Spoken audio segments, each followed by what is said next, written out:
Oops, mga kapanday. Break time naman sa mga kapanday na ako na isulti si tatay mga kapanday. Ayaw sa i-scroll ha, paminawa sa ni mga kapanday. Naikasulti ko na ni tatay mga kapanday. Kapanday. Kami sulti na nga kapanday nga.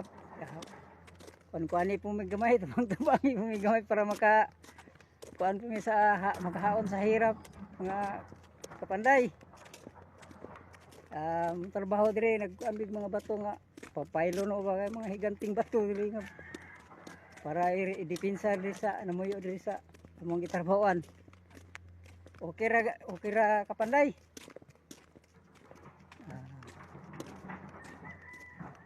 Karang kalisod na itong panahon ron. Di ta maning kamot, nawagan sila tayo daw-daw. Kapanday, wag tayo makaon kapanday. May kamot tayo.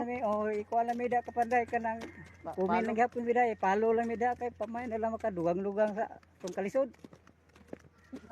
Okay. Maro to kapanday, salamat. Maro to, palo mida o na makakuan mo diha. Kalugar. Kalugar mo daw, pislit diha sa inyo.